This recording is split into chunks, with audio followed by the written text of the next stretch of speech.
Hello and welcome to another episode of Scavenger Life. This is episode number 363 at scavengerlife.com, of course.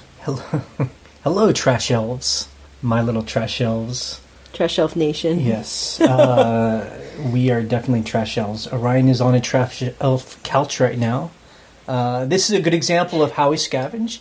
Yes. We needed a couch for one of our rentals. Right. So we went on Craigslist and we bought an IKEA couch for $100. Right. A nice, sleek, modern.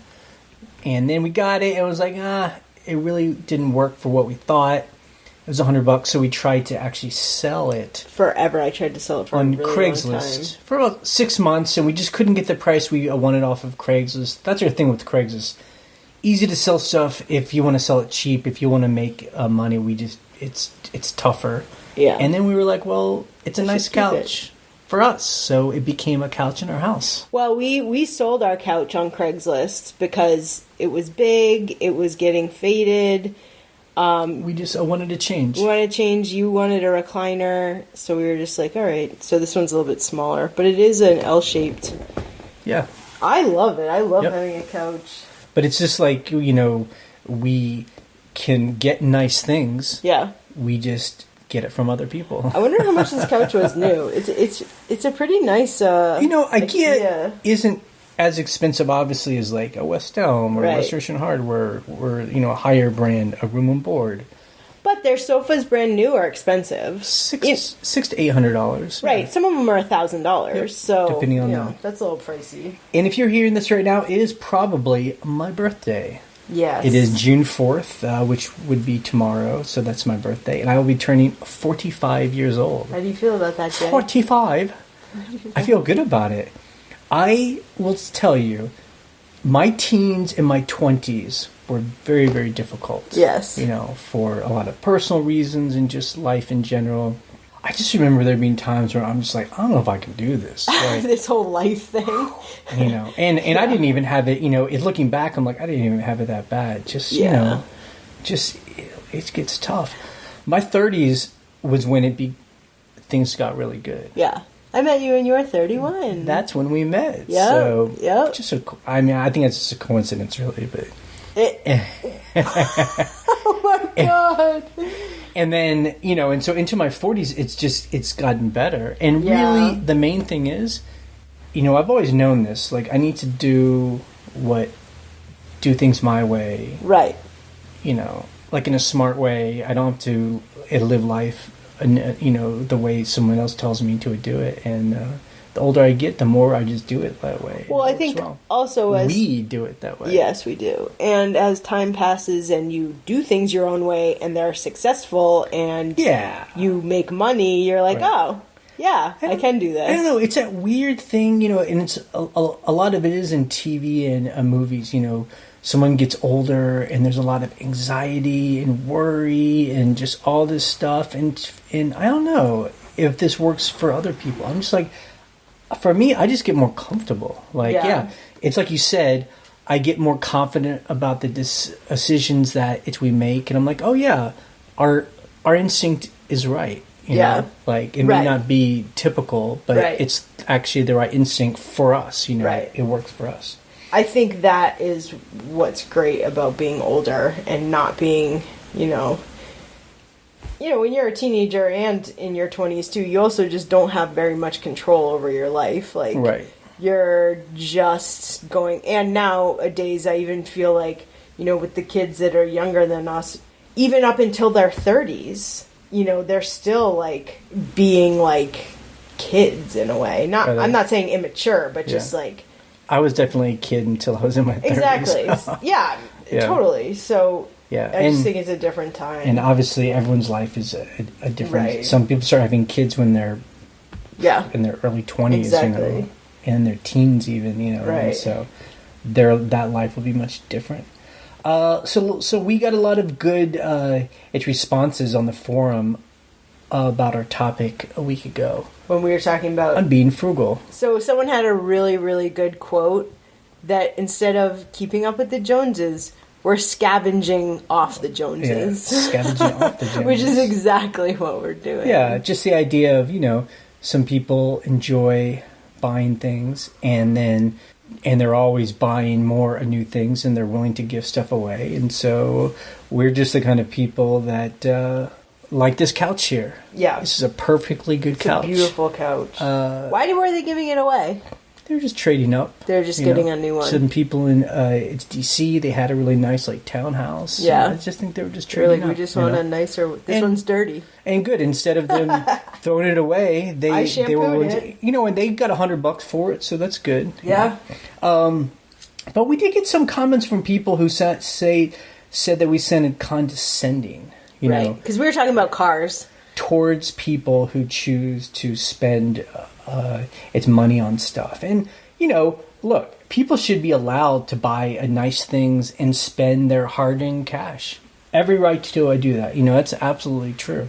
We're really grateful to those people who buy brand new things and then just give them away after a couple of years, and then they buy more or like stuff. Like these couch people, they wanted to buy a new couch, so they gave us the old one for cheap. I mean, thank God I'm glad. Thank God there's a group of people that are that just open and just giving stuff away. That's great.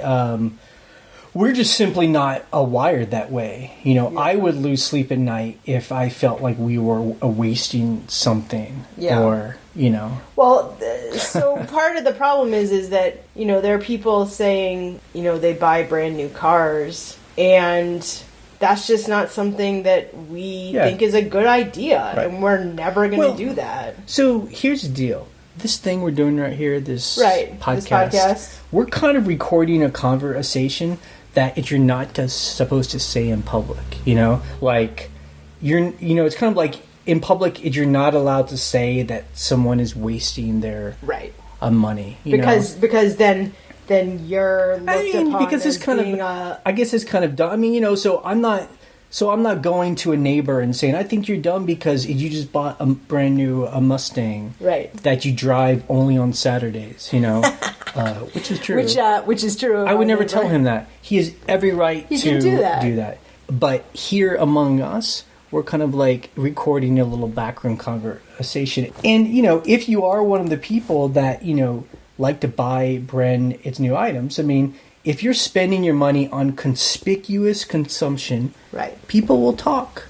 So if you're a kind of person that goes and buys like a Porsche, the whole point is you're being open about it, and you're kind of, and some people will be like, oh, that guy's so cool. And then some people will be like, wow that guy's wasting money. That's just the nature of it. Conspicuous consumption is the spending of money on and the acquiring of luxury goods and services to publicly display economic power and the income and or accumulated wealth of the buyer. That's what conspicuous consumption is, and that's what a lot of American culture is.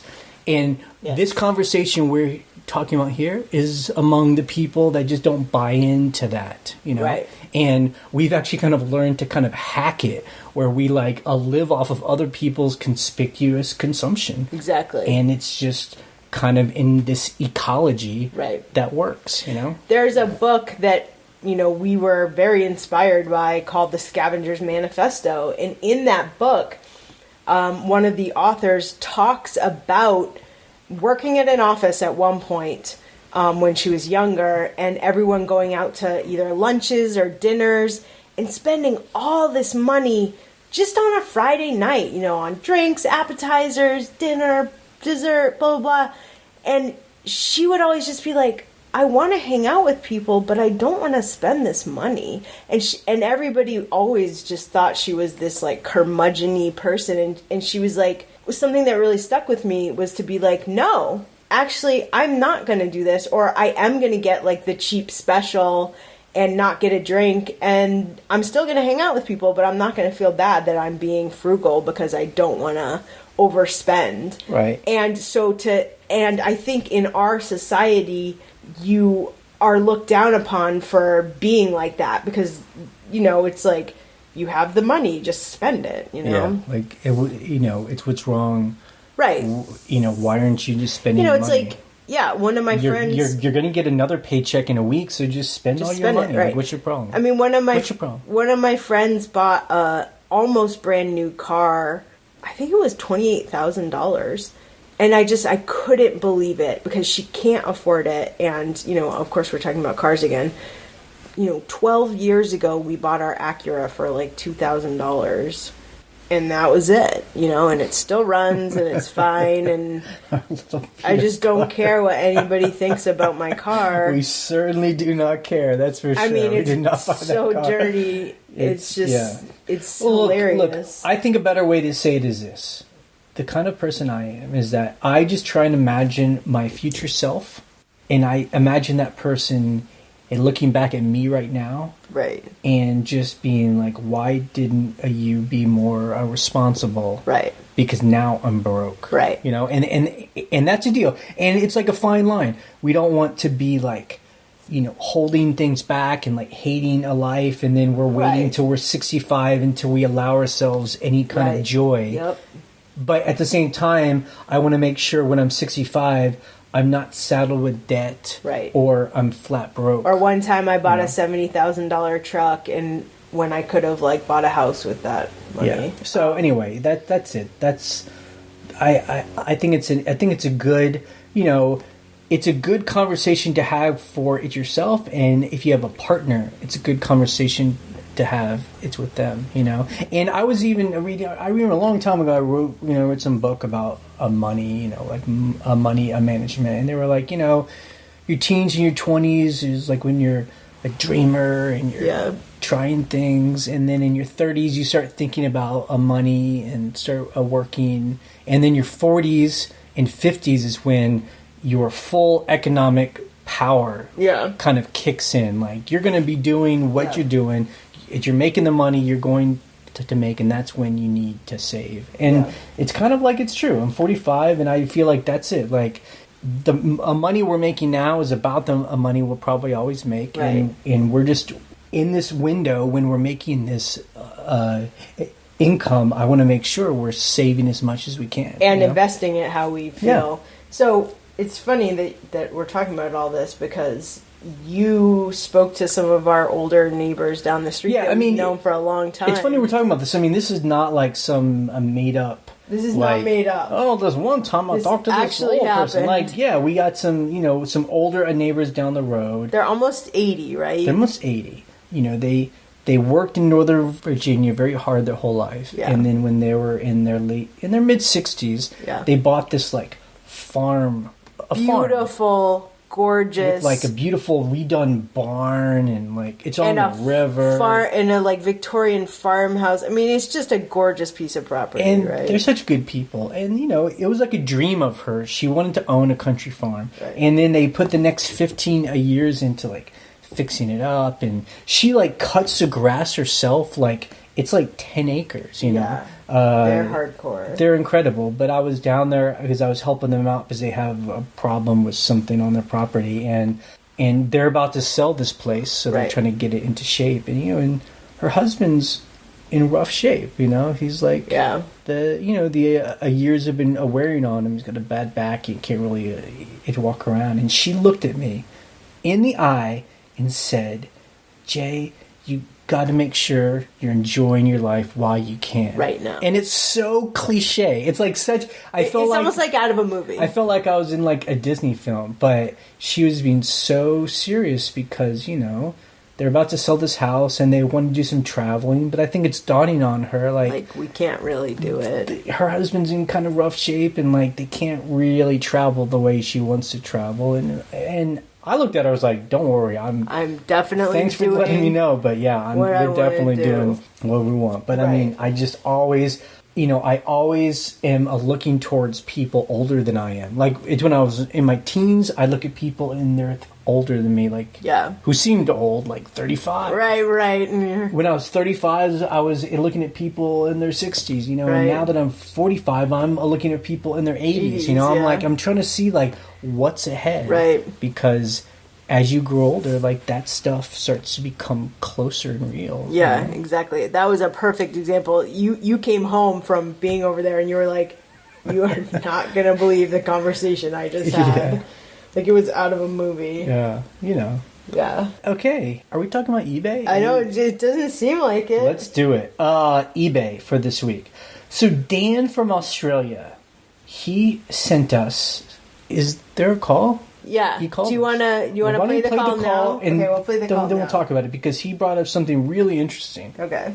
Hi Jay and Ryan, it's Dan from Melbourne in Australia. I love you guys. I get excited every Monday when a new podcast pops up in my podcast app. Just wanted to tell you about something I just found out. I had a new license agreement emailed to me from eBay and noticed something kind of interesting. They've launched something new here just in Australia from what I can tell, except I did see an article saying that it has been running in Germany for a few years. It's called eBay Plus, and it's basically seems very similar to Amazon Prime, which we don't actually have in Australia yet. From what I can find out here, it says it's $49 a year, gives buyers free delivery and free returns on listings that have an eBay Plus logo, and also access to a premium customer service phone line, which sounds a bit weird. In the user agreement, it says eBay Plus as a seller. eBay will display the eBay Plus logo on eligible listings based on criteria determined by eBay, but it doesn't say what that criteria is. eBay does not guarantee that the eBay Plus logo will appear on your listing. By using the eBay services, sellers acknowledge and agree that eBay's decision as to which items the eBay Plus logo is displayed on is final. Sellers cannot opt out of eBay Plus or elect to not show the eBay Plus logo on their items. Anyway, if you want to see more, you can go to www.ebay.com.au/+AU, which is just PLUSAU. So I'm really interested to hear your thoughts. I thought maybe they're trialling this here and in Germany before launching it in America, perhaps. Who knows? But yeah, even if you just do a Google search, you'll find a few newspaper articles about it that have been written over here. Hope you find that interesting. And yeah, as I said, I love your podcast and keep up the awesome work. See ya. Okay, two things. Number one is I just want to give Dan a big hug, like that accent. I love the Australian accent. I feel like I just want to hug him. I love Melbourne too. We've been there. Yep. Great place. Great town. So it sounds like... Real quick, I do want to say, though, the reason why that call sounded so good is he recorded it on, I guess, his phone. And then he emailed it to us. And he recorded it in a quiet place. It sounds like he's in the room with us. Stop leaving messages when you're driving. It's dangerous anyway. Okay, so this is interesting. We have been talking about this on the a forum. Like, is eBay going to do something like Amazon Prime? So eBay Plus... We will put a link to it on the blog. Dan sent us a link to the explanation that's on the German website, so it gives you an idea. But it says, so buyers will get a free 2-day domestic shipping, and they can do free its returns as well. Right. And they can do that unlimited and they can do it for any reason. It's just like Amazon Prime. It's almost like better. And then for sellers... we would receive an additional discount on our final value fees. Okay, which is helpful. And sellers, eBay would supposedly protect us if someone gave you bad feedback for the shipping costs or the time. And it says they have detailed seller ratings protection for shipping cost and time if the carrier misses the delivery. So that's the question, though. I mean, if this were to happen in America, and I'd love to know how it happens other places. What is the additional discount on the final value fees? Right. So why don't we say right now we pay 15% final value fees. Right. What would the final value fee? No, it's like 12%. What would those final value fees? Because eBay's getting the money from the subscription. Right. How are they passing that off to us? Right. If we're willing, if we have to do free shipping. Are we having to do? I'll have to look at this link. Like, are we having? In order to be in eBay Plus, do we have to offer free shipping? Yep. Okay, you do. That's the thing. So we would have to be shipping for free. It's just like Amazon Prime. We as the person that sells the item, we absorb all these costs. And so my question would be, what part of the pain would eBay be doing? So anyone that's in this eBay Plus in Germany or Australia, or if it's love to hear about it, tell us how it works. And then the carrot is velocity. that word that people Velocity. use. Your sales velocity. Well, it's like, supposedly will sales go up? Your items will be like bought faster. So, and would this work on like a vintage weird items, or is this mainly aimed at the people that are selling like air filters and iPhone cases? I don't know. It's a good question, but it is one of those things where eBay is always trying to encourage sellers to ship faster, because on eBay, well, it's like this on Amazon too with third party sellers. Man, this one guy, I bought this thing the other day, this little piece of electronics that I needed. He took so long to ship it, and then he messaged me asking, I just wanted to make sure you wanted this.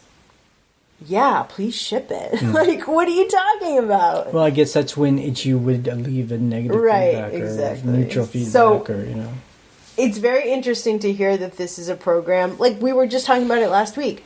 What is eBay going to do to compete? If they're setting these rules in place, these free returns and encouraging free shipping, what are they going to do to make it compete with Amazon? I think in the way that it's coming out on the forum, and people have good points, is that, eBay is not like Amazon, where eBay doesn't have any infrastructure. Right. They're basically just a server in the cloud, and that we're all just posting stuff in the cloud. Yeah. And then all of us are dealing with the infrastructure, the shipping infrastructure, storage infrastructure, all that stuff. Right. So when they make these things where they are trying to get us to sell in a different way, we're the ones who are bearing the risk. And I think it's a valid thing as businesses to be like, all right, how much more is this going to cost me? What are the benefits? Right. And I just feel eBay, as much as I love them, and here we are, this is our main platform, they just don't give enough detailed info. Like they need to put very detailed information out, Right. Tell me how this is. Give me percentages, give me costs, if someone returns something, I needed to know exactly my protection, no haziness. Yeah, and I feel like I just said this on the forum this week, just concerning different problems with free shipping and free returns, and like people returning things and calling it a certain thing and who pays. And I just had to say, I honestly cannot keep track of the rules anymore. Like, I feel like the rules are all like a jumble of, it used to be this way, now it's this way, but it's not quite that way yet. And some reps say this and some reps say that. I'm like, and at the end of the day, this is kind of how it is on eBay, and you kind of just jump in. It kind of some new program opens up, and then it kind of works itself out somehow, just over time. It takes about 6 months or so from the time. It's kind of weird that they do it that way, but it's just it's like you always say, it's like a huge tanker ship going from here to China, having to turn around, right? And you're like, this sucks. Yeah. This is going to take a while, and that's what it is. That's the same thing. But it doesn't. But you know what? It doesn't need to be. It shouldn't be like that. They just need to come up with the exact rules and just print them on their website. Print so they're in black and white. Right. And that way people won't be coming up with all the weird conspiracy theories and I heard and what ifs and I think it's like this and right. And then that becomes more real than what's actually happening. Yeah, exactly. Okay. Just a random thing before we talk about our numbers. Yeah. Bonanza. So Bonanza, I've been getting messages from people on Bonanza who are like, why are you selling this baseball hat for $1,000? And Bonanza is just another one of these selling platforms that you can sync your eBay store to. We don't get... I can't remember last time we had a Bonanza sale, honestly. Yeah. So... the problem is, when I make scheduled listings, my helpers or Jay or myself makes a listing where you take the photos and you put $1,000 on it. And I've done that just in case it gets listed by accident, if I miss it, if we put the date in wrong for the scheduled, which I have done before. Thank goodness. It was a really high price, so somebody didn't actually buy it. And then you schedule them. Hey, these are going to start in 2 weeks. So I have 2 weeks to go in make sure the title is correct, make sure everything's good, the measurements are good, blah, blah, blah, the titles, everything. And then list it. And then say, okay, I don't want to schedule this, I want to list this right now. Right. The problem is Bonanza is showing those scheduled listings. They're always syncing eBay, and they're pulling those in. So twice I've asked Bonanza how to fix this. The first time they were like, we can't. So I was like, okay. I figured it was work itself out. They would renew and they would see the new listings. Didn't happen. Got a message from someone who was outraged at my prices, and I said, look, it's a bug. You can see the same item on my eBay store, and you can buy it there, and it's this price. Right. And the guy was actually really nice. He's like, oh, I feel like a jerk. I'm like, it's not your fault, you know. So I messaged them again, very detailed, showing a screenshot, and being like, how do I fix this? They gave me some workaround, like, okay, resync your listings and check this box that says to I don't even know what it was. I was like, okay, I'll try that. Didn't work. And now I'm kind of like, I feel like I need to just delete my Bonanza store, because there's all these listings that are just like $1,000, and people are just thinking I'm a crazy person for $1,000 pair of like overalls. Yeah, I mean, it's definitely kind of, you know, you're balancing the cost and the benefit. And for us, I guess Bonanza is like, it's one of those sites where, like, when Christmas is around, we'll get 3 or 4 sales in a month during the holiday season. It was automatically a syncing, so it didn't cost us anything. But now that we would have to go in and like do a bunch of stuff every time we wanted, I don't even know what I would do. I would have to like delete the whole store and resync it or something. But the problem is we make scheduled listings almost every day, so I'm just like, I think my solution is just to delete the store. So that's unfortunate. Corporate policy. Yeah. Brand new corporate policy. Okay, let's talk about our numbers for this past week. So on eBay, on our main store, we sold 27 items for about $1,900 gross sales. And we always like to make $1,000 a week, so we did very well. And then on our second store, we sold 4 items for $85. $85? Yeah. So that was, again, our second store has really been slow. But you know what? Little sales here and there. Yep. That's fine. Okay. Now, the more interesting thing about this week is, so out of that $1,900, we sold only 3 items, sold for $1,200. The other 24 items only sold for $700. So that's an average of like $30 each. If we hadn't have sold those three expensive items, we would have had a really poor week. I mean, up until that point, there was one day in the middle of the week where you're like, we've made $200 this week. Yeah. It is really bad. Yeah, I mean, we're like scraping by on like, a pair of pants. Like, Yeah, $20 pair of But then jeans. we got 3 days in a row, we got our nice big sale. Yeah. And so, number one is we sold an art print or it was a silk screen. A silk screen for $520. Now, I had talked about selling kind of the matching piece to this about a month ago overnight for $360, I think. Right. So now I think I underpriced that. So we put up higher. I think it sold twice. It sold twice, yeah. And then the buyers didn't pay. So then we, a third time's a charm. It finally sold. When this guy messaged us, I think he was buying for the other guy who didn't pay. Right. Because they were in the same area. They were in the same town, close by. He said he was buying for his friend. Right. And he specified, you can take it out of the frame and roll it up, which is what the other guy said, who never ended up paying. Right, because when that other guy didn't pay, I blocked him. We blocked him. So I was like, you're not buying this again. But that was good. And then we sold a mid-century painting. Yeah, a real original painting. $400. Which was great. What a great sale. We've had that for 3 years. Had that it's a gorgeous painting. Maybe even 4 years. It's a long time. But it's definitely one of those really weird, kind of unique items. That doesn't have like a name on it. There's nothing. Those are hard things to list because there isn't like a brand name or an artist name for someone to search for. Right. It's more just like mid-century painting. Right. It was kind of a tiki Polynesian theme. It would have to be for those people that go through and they're just like they're looking for willing that. to scroll through listings. Because I've actually looked for mid-century paintings for our rentals, and if you don't have a name, or there's so many of them. People put mid-century painting on everything. So yeah. It's like an overused word. And then the third kind of nice sale we did was a lamp for $250. Now this lamp we had bought at a flea market in Los Angeles, and we had put it in one of the rentals, but we reconfigured the room and took away the side table that had that lamp, and we thought, you know what, I'm just going to put a high price on it. It wasn't very practical. Yeah.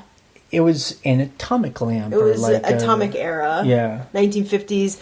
The shade is like really wide, and like it's like brushed aluminum. I think I like hit my head on that shade when sitting in the couch. But it's cool. Those three, I mean, again, that's why like we like to sell all kinds of different things, So we sold a bunch of, clothes and shoes and just like kind of just the random $30 items. Right. Napkin rings. It's nice to mix it in with the higher dollar items. Yeah. Like, really saved our butt this week.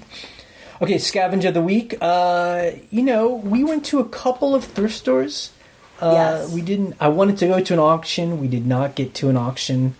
So Ryan doesn't really. I feel like, we kind of go about our day and we got things we're doing, and you just I'm like, why don't we just stop right here and go and scavenge? And you're like, we got things to do. I don't have time for this. I'm like, this is our business. I think the reason is because I am when I have tasks, I am very like point A to point B. Right. I have to have tunnel vision or else I can't get anything done. Right. So when we're in town, in whatever town it is, I'm very focused. So I just, honestly, I know we're scavengers. I a lot of times don't even think to do it. I'm like, oh yeah, like you walked into we were walking by, and you walked into the thrift store. I was like, small, oh yeah. It was like a little small independent thrift store. The first thing I saw was a shelf of orange Dansk like cookware. They're red. Orange red. They're very red. Even in the vintage ads for them, they're next to tomatoes. And these are specific kind of Dansk. They're Coben style. Style. Set. How many pieces was it? There were like 6 or 7? 6 pieces. And I look at the price, and it's like, $12. I'm like, okay, $12 each. No, $12 for the whole set. For all of them. So I grabbed them, stuck them on the thing, and then you found something cool. So there was this. So I collect and I sell and I use in our rentals and at our house vintage tiles. So I saw this kind of like not very well built wooden table, but it had a tile inlay on the top of this vintage, probably 1930s, like they call it like majolica or majolica. I don't know how to pronounce it. It's this gorgeous enamel kind of Art Nouveau tile. I mean, I look for that stuff. And it was like all the time. And it was like, what, 10 tiles? But they No, it was 4 very large tiles, and it's like, I would say it's like 20 inches by 10 inches, so it's quite a large piece. A set, so each piece makes up part of a larger whole, right? And it's just like a really cool. So the design. table itself was a little bit pricey. It was $20, but to buy tile like that on eBay or at an antique salvage place, it's gonna be way more than $20. Right. So I basically got this gorgeous. We'll probably put it like it would look gorgeous as like a kitchen backsplash, like above a sink, like inlaid into the wall. Now, if you were to sell that just off the top of your head, how much do you think if you tore out the tile? I would put minimum $300 on that. Minimum. Yep. It's a gorgeous. The tiles look pristine. Yep. So I was like, I want that. I'm using that. And if I don't use it, I'll sell it.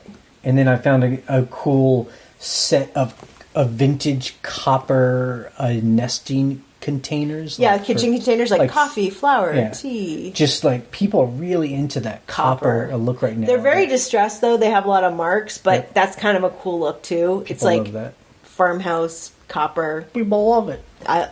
They look great. I think it's a good look. Okay, so let's talk about customer issues. Jeez, the customer issues this last week. So last week we got some good feedback, like some good comments from other scavengers, because we were talking about, we got a couple of we got two negative feedbacks. Right. And we're just so cynical about dealing with grumpy buyers, because that's normally, it's what it is. It's like, what kind of person leaves you a negative feedback without reaching out to us or trying to get a return on an item that they don't their like. Money back. They just leave a negative and keep something that they hate. It just makes no sense. So we're just cynical about it. And people are like, look, reach out to these buyers, see what they want, try and make them happy. Okay, interesting. One of those negatives just disappeared. So that one of those... I have no idea why. One of those negatives was for a shirt. And I wrote to them after they left the negative, and I was like, I have free returns for 30 days for any reason. If you're unhappy with this, I am more than happy to take it back. That is not a... I was super nice about it, professional. And then for some... I didn't send a feedback revision request. And they didn't answer you. They didn't answer me. But the feedback disappeared. Right. And so we were like, maybe they deleted their account. So I went and their account was still active. I have no idea how that disappeared. So anyway, I don't know. Then the other one was an international buyer, and they had just given us bad feedback that said, this item is damaged. So Ryan wrote them and said, well, send us photos. They sent photos of the package and the item. Right. And clearly it sold through the global shipping program. And the item was clearly damaged in shipping. It was a set of playing cards in a box, and the box had gotten ripped open. So...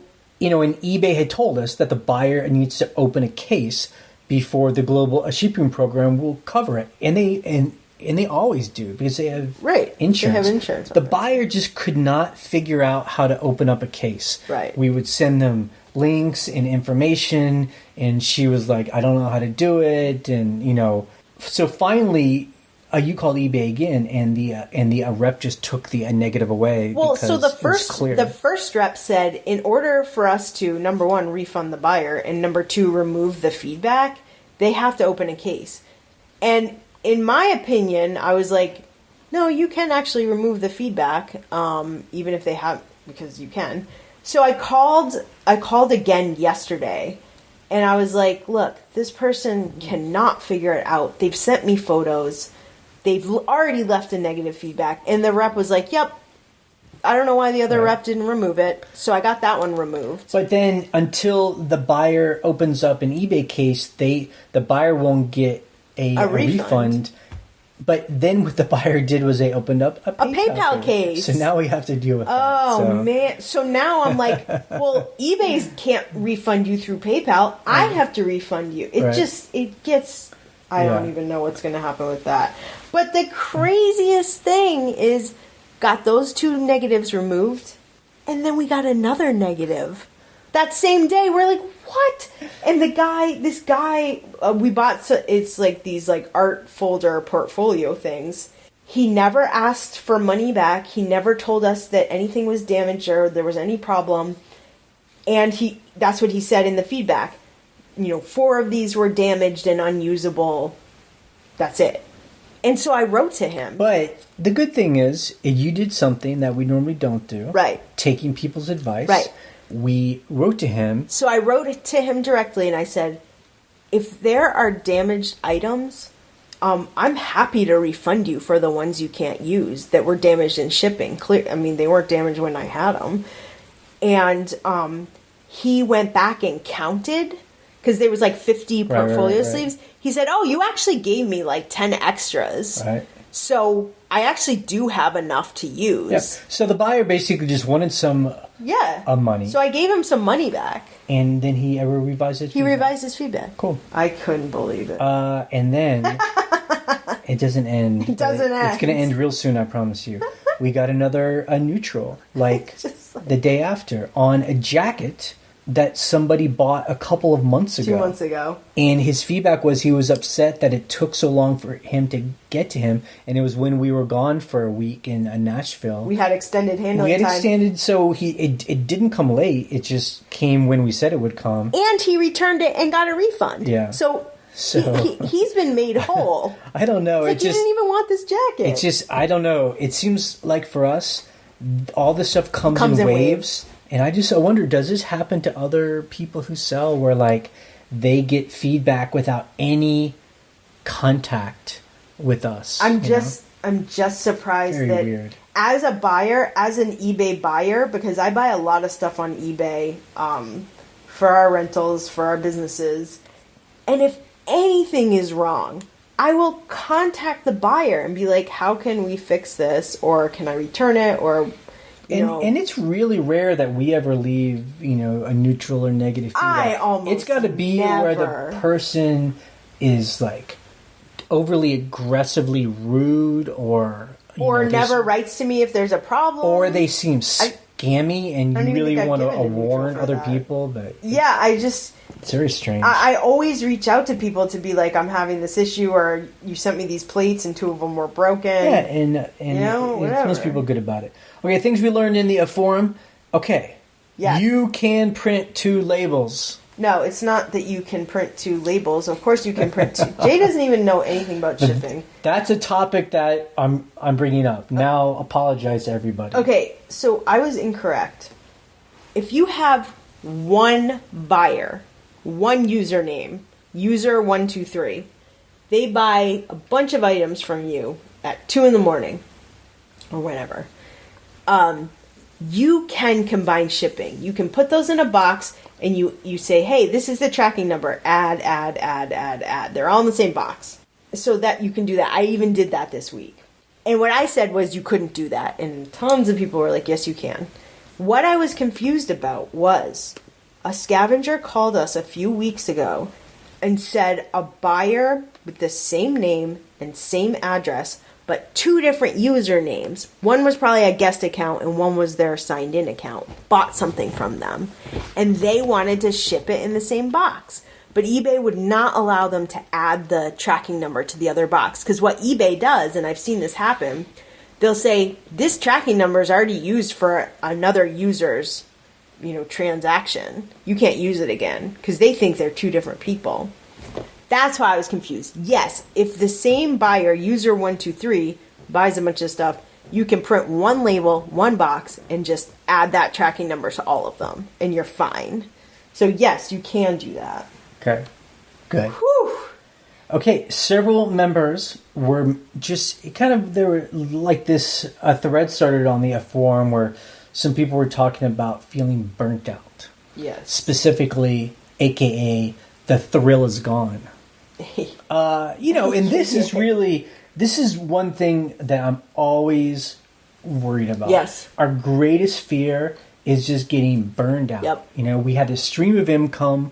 What if we just get sick of it, Right. And that's why when people come on and they're, like, oh, I'm making so much money and like, why don't you just do all these things and you can make more money? I'm like, okay. Burn. I'm like, just make sure in that equation you think about what's going to burn you out. Because, it's really easy to make money on eBay because treasures are everywhere.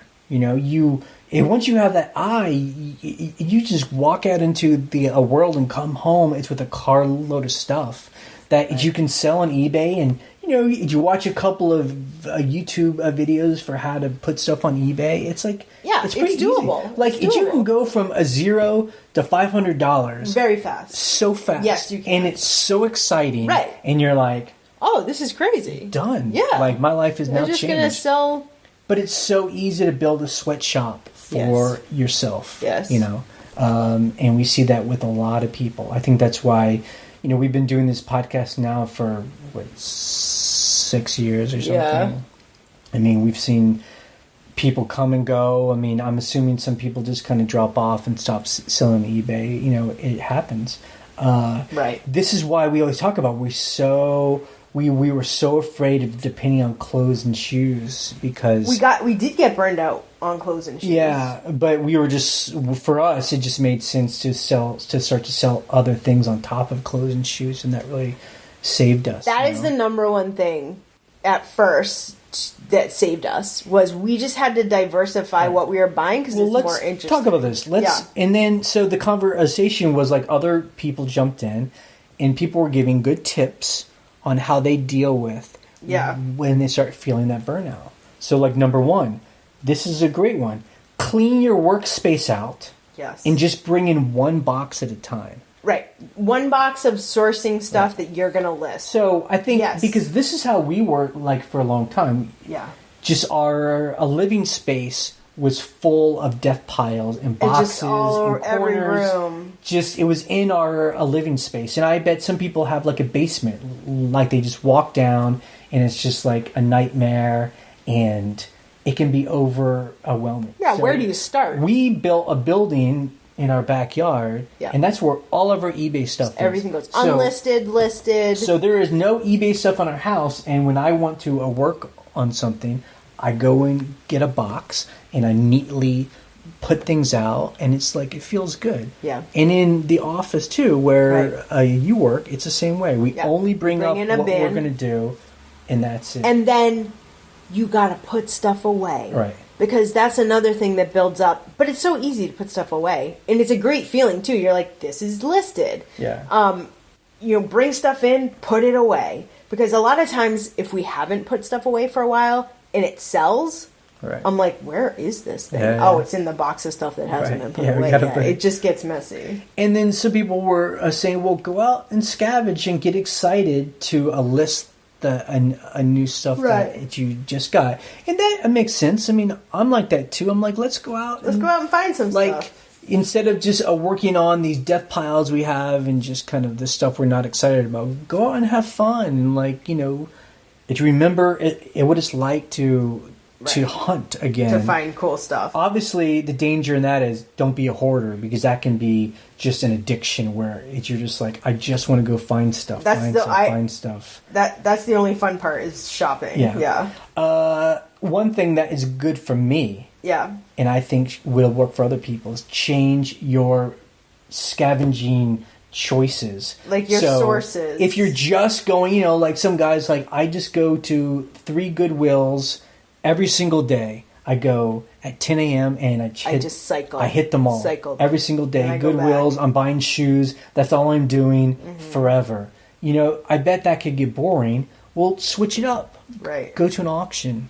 Go to a flea market. Go to an estate sale. Go to a bunch of estate sales. Go to some yard sales. Yeah, like just change where you actually scavenge. For me, that's exciting. And just what I like to do too is cycle through. Like, there are times where we're like, oh, we're just going to the thrift store, and we're cycling through the thrift stores, and it's great. And then it gets to a point where you're like, I'm not really finding anything. Okay, go to an estate sale. The same stuff again. Go to an auction. And that kind of ties into change what you're going to buy. Right. So if you're just like, I'm just buying shoes, like, that's all I do. Right. It does good for me. But now I hate my life. Well, then change. Well, I mean, keep finding shoes, because obviously you're good at that, or clothes. So then why don't you try and find some art, or find some I don't know, something else, like housewares. Yeah, because the thing is, these are new things to research and learn about, and new things to price, and that should be fun. If you're a scavenger, that's all part of it. The history and all that stuff. Yeah, exactly. Yes. And this is a big one, too. Just take a break. Take a break. I mean, we do this all the time. I always have to remind myself to do it every single day. And usually what my breaks consist of is doing different kinds of work. It's never usually like a full-on break. Right. We're lucky because we have other businesses, but I'm like, if I'm like tired of listing on eBay, I'm like, there's plenty of laundry to do. And I know, so you can't take a break completely because you still have to pack. Right. But, I mean, we've even taken breaks from just every, it's like a week where we don't take pictures, we don't list, we just like pack the things that sell, but we're doing other things, And now this obviously will only work if you have like an established store. Right. If you have a large enough inventory where you can actually take a break for a week. We could actually take a break for 6 weeks. Yeah. And still have consistent income. If you're just starting out with like 50 items, you can't really afford to. Yeah, you got to keep going, but you're just building. Hello. And then the final thing is, and again, this is more an advanced technique, I think, and that's, hire out the part of the process that is hateful, the thing that you don't enjoy. Like, what we did was we had mountains of clothes piled up, and then we hired someone and we ate through those clothes. Right. So, like, we don't enjoy taking pictures of clothes anymore. No. I could do it. I don't enjoy to do it. But you don't need to do it. So we hire someone to take pictures of those clothes. Yeah. And so that way we can still sell clothes and make a living off of it. And we sell clothes every week. But I think you have to also be real about it, in the sense of, I see some people saying, okay, I'm going to hire someone and they're just going to do everything for me. Yeah. Like, I'm just going to go out and shop, give somebody that I've hired online to sell, and they're going to take pictures and list and do everything for me. Right. And there, you could do that. Yeah, I think that's not as real as a idea. Yeah. As just getting people to do like one part of the process. And also, I find that people who aren't having a hand in their business, doesn't matter what business it is, right, that business will suffer. Yeah. Because you are the person with the vision of how it should happen. Right. And if you're not constantly tweaking the process and reminding the people working for you that you want it a certain way, it starts to get sloppy. And I've seen that in, with our helpers sometimes, and with the rental businesses too, right, of other people and of ours. Yeah. So if you're not constantly checking in, and being a manager, things start to get really shabby. Yeah, I don't know. I mean, we're definitely not experts, but for us, we like to have everything eventually, like, we're the end of the road. Exactly. So even if other people are doing work for us, we're the ones that are always seeing the final product and making sure it's good, whether it be cleaning a house for a rental or a listing on eBay. Yeah. Like, I don't know if it would be possible just to give over your whole process to someone else and just like think just money's just going to come flowing in, and someone that you hire is going to do as good of a job as you're going to do. I don't know, for the price you want to pay.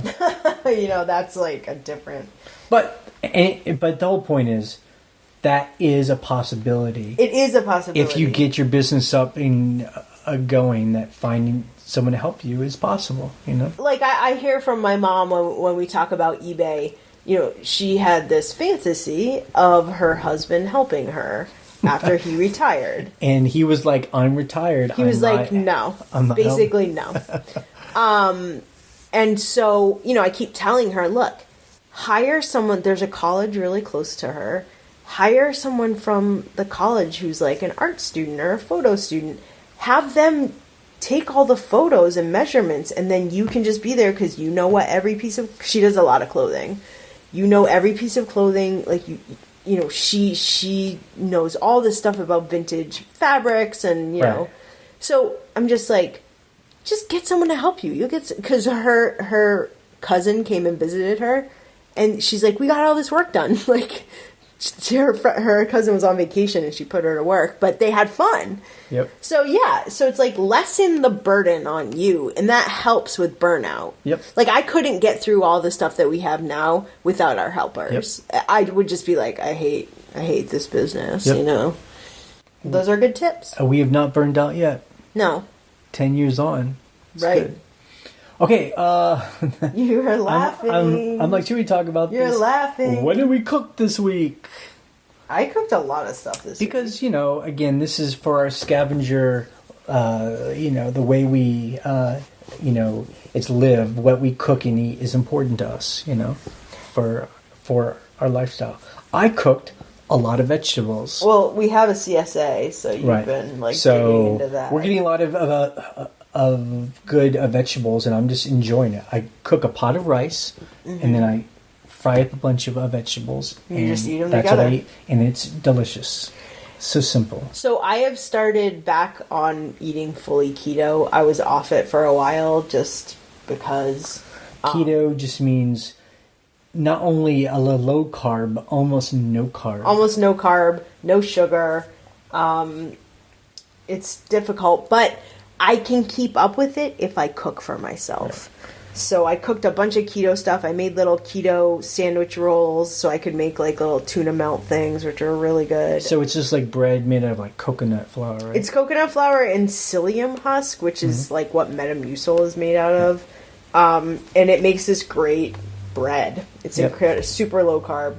But what was fun is you sent me a recipe like last year of these little Instant Pot cheesecake things, keto cheesecake, and they're super easy. And I'm like, you can't eat this. This is mine. Yep, I don't want to. So I have like, gross. It's not. You don't like custardy things, so you don't really like cheesecake or pudding or anything like that, which is great for me. So I made those. I should put the recipe up. They're really easy. And so, yeah, that's what I've been doing. It was good. Keto-rific. Yep.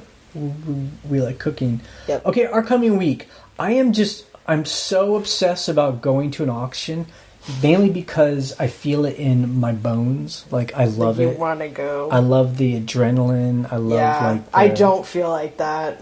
I love it. And so I wanted to go this week, and I'm like, you wanted to go I looked at our week. schedule, and I'm like, we just got other things to do. Like, you got a bunch of other things to do. So we'll go the following week. Mm-hmm. It's going to happen. Mm-hmm. We still have enough inventory to deal with. Oh, yeah, we have plenty. So that basement clean out is keeping us going. Yeah. So, so I have a bunch of random stuff to do that we can talk about later. But I will work with our helpers to get stuff listed. I still have a bunch of stuff to list on Craigslist and wherever of the basement clean out. So I'm slowly working my way through those things. Yeah. Random big pieces that I don't want to ship. Yep.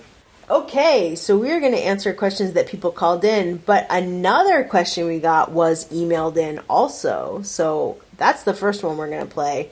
But if you do want to call our voicemail line, the phone number is 540-407-8486. Hey guys, Paul in Atlanta, aka the Luftmensch. I was listening back to episode 315 from a year ago, and one of the topics was the question of whether eBay was removing listings that were over a year old. And it culminated with Ryan actually relisting all of y'all's items over 1 year old. And I'm sure this was discussed at length on the forum, but I'm afraid I didn't read all that stuff. And I don't remember it coming up on the podcast again over the course of the year. And just curious whether that's still considered to be a problem, whether eBay is removing listings over a year old for various reasons, and whether you guys are updating your old listings to avoid that problem. I'd love to hear what you guys think on the issue. Take care. Bye. Yeah, so eBay started a thing, I don't know, a couple of years ago where they now put a message or label on any item that's older than 16 months. Right. So once it hits the 16-month mark. So they don't take it down, and they don't necessarily say that they've stopped putting it in search. All they say is, this item has been listed for 16 months without being sold. Right. We suggest that you look at it and, do something. And switch it up. Yeah. And so that's all we do now. At the end of every month, we go through because we do all good till canceled. Yep. And we look at, every month there might be 20 to 100, items, and we just redo them, right? Yeah, that's what I do. So because they do have that new policy, they didn't before, anytime, I search by oldest, listed, and I end those and start them again. Because you kind of have to. I mean, right. You don't want them to delete those listings if that is the end game for them to be like, these are no longer valid. I do wonder, we had talked about that, how eBay is changing their policy with sales, where when you, and this is it's different from what we're talking about, but so think of it as a brand new topic. eBay's now saying when you list an item, you cannot put it on sale for 2 weeks. So for 2 weeks, it's got to be at the full price that it's up at. And then you can put it on sale. So everyone who is redoing their items every 30 days. Right. And then putting stuff on sale. Trying to fool the system into thinking they have brand it's new items when they don't. They cannot be putting sales on except for 2 weeks during the week. So I wonder how they're just going to deal with... So that would only be half a month you're allowed to... Right, and then if every day it's different items, it just starts... Again, that's just why we like digital cancel. I can't keep track of that. I would like to hear how other people it will be handling that. Hi, Jay and Ryan. This is Steve from Stevie D's Collectibles. Longtime listener, love your podcast. I just wanted to comment on, you had a caller that called in last episode regarding customers that purchased 2 different items and trying to place tracking on the second item so they couldn't go combine shipping into one package. My business, I sell comics, magazines, books, and I get a lot of customers that will purchase something and then, an hour later they'll purchase another thing. And as long as they are using the same username with the same address, I've always had success as far as printing out a shipping label for the first item. And then going in, there's a place that's grayed out that says add tracking, to click on that, and I'm able to add that same tracking number to the second item so I can combine shipping and save a little money. The issue that is if it's 2 different addresses, of course, or 2 different usernames, it will always tell me, no, you can't do that. And I've had some customers that use 2 different usernames for duplicate orders for some reason, even though it's going to the same address, and it will still give me a fail. Just wanted to give you feedback on that since I have to deal with that a lot. And love your podcast. Keep it going. Thanks. Bye. Yep. I was wrong. Yeah, so we got a bunch of... So that's a good call. I can't tell you how many comments we got about it. And email on but YouTube. Good. And people are smart. And yeah, they're like, you're wrong. Well, everyone's really nice about it. And I just had to write to people and be like, yep, I was wrong. Yep. You guys are right. Sorry. We do not... I mean, my God, I hope people don't think we're the experts at any of this stuff. We're just like 2 sellers sharing our opinion, about things. But so it's good that we're... Well, and I love to be corrected because I want to know the correct information. Hey. I want to know what is possible and what is correct. I am glad to be wrong. Yeah. Hey, Jay and Ryan. Hey, this is Greg from Denver. I'm kind of a part-time eBay seller and a scavenger, and anything I can buy and make money on, I do. I was listening to last week's episode, and I heard Jay say something about somebody calling him a parasite. And I was wondering about an ethical question that I encountered that my older sister, because everybody seems to have an older sister who wants to tell me what to do even though I'm 51 years old. But anyway, here's the story. I went to an estate sale, and they were going to be doing a remodel, but they had this kitchen sink, a stainless steel kitchen sink, brand new in the box, that they decided not to do the remodel or something, and so they sold it to me for $20. I came home, I looked it up at Home Depot. It was $150 sink. So I was going to just throw it on Craigslist for $100 and make $80 and be happy with that. But then I got to thinking, since it was brand new in the box, everything, I went back to Home Depot and returned it. I didn't have a receipt, so I couldn't get the money back, but if you return something without the receipt, they'll just give you a credit card. So I got a credit card for like $150 plus tax. It was like $160. So now I have like $160 credit I can use at Home Depot all summer for $20. Well, my sister seems to think that was like the most dishonest thing in the world, like I was stealing from the poor and everything else. And I was just curious about if you think that's a parasite move or not. I bet I know what your answer is going to be, but just thought I'd throw that little one by you and see if what you guys think of that, if that's very parasitic. All right, thanks for your show. Love your podcast, and have a good day. Bye now. This is a good question, and this is going to bring up a lot of people who are going to give their opinion on it. I am just too afraid to get into the middle of all this between you and your sister and all the people who are gonna say things. All I can say is this. according to the Lowe's rules, Home Depot, but a Lowe's is like this too, and most of these big major corporations, there's nothing wrong with what you did. I mean, that's what their rules are. Bring in an item new in the box. You don't need to have a receipt, and they give you a gift card because you're going to spend that same money in the store. Right, you're going to spend that exact same money at their store, nowhere else. They got a new unboxed item. They'll resell it. They'll resell it. That's just the way it is. Is that right? Is it wrong? I don't know. That's just what the corporate rules are. If they didn't have that rule, then you couldn't do it, and you just sell it on Craigslist. Yeah, but they do have that rule. So I don't know. Is that right or wrong? Who's to say? Yeah, I'm not going to go into that. You went by their rules. I'm not going to go into that thing. What happens if, like, your sister bought it for you as a gift? So you don't have the receipt. You didn't buy it, but it was a gift. Then is that okay to return for a gift card? I mean, so I don't know. As long as Home Depot is okay with it, it seems all right. Hi, this is Anne.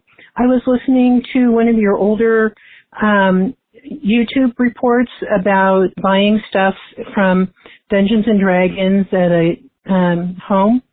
And since I'm a games collector, I thought I'd let you know that you can sell games at auction at the big gaming conventions. One is called Gen Con, GENCON. The other is Origins. And I believe those auctioneers will take property for people who are not at the convention and auction it off and then send them the funds. Also, there is the Association of Games and Puzzles International, AGPI, and they have classified ads for various games and puzzles in their publications, and they also have an auction at their regular convention. I think if you send the games and the D&D to the collectors, you can probably get more of a profit from those than just by putting them up on eBay. Although eBay is probably a good source as well. These conventions are attended by people who are collectors who bring money to spend on buying games at each of the conventions. I hope that helps. Bye. Thanks. I think that is that's a cool... It's a cool tip. Suggestion. I think if we were to find more of these kind of items, we love finding D&D books and modules and all that stuff. Yeah, I think that maybe I might look into a better way to sell them. But really, eBay is great because there's just a lot of collectors on there. And, we've never really found, like, the super amazing... Like super high-end D&D. Like the first edition of the manual. Just good, just good kind of cool D&D stuff. Yeah. I would be interested in some auction at a convention if I found like the, one of the original D&D things. Right. Hello, fellow Scavengers. This is Mick from Boothwyn, Pennsylvania of Salvage Incorporated. Got an interesting story and looking for a little bit of advice. Went to an auction and bought a extremely large lot of 45 records. Probably about 2,500 to 2,800 records. I couldn't believe it was one of those Memorial Day weekends. They were trying to close everything out for the end of the weekend. And the auction went and no one was interested in it. The price kept dropping, so I paid $60 for like I said, 2,500 plus 45s, and have no idea what I'm going to do with them or the most efficient way to sell them. Any ideas would be greatly appreciated. I don't want to go through the, individually selling things for $3 and spend my whole life listing these. Anyway, love the show. Avid listener, and keep on listening. Thanks. Pennsylvania. Look it up. Yeah, I mean, LPs and 45s are those things at auctions where you can just buy tables of that stuff. Yeah. Like you said, really you just bought 3,000 of them for nothing. Like, most people do not want that stuff, and for good reason. Now, what I have learned from fellow scavengers, Paul in LA and Brian in New York, that you will find some gems in there of things that people want. They want...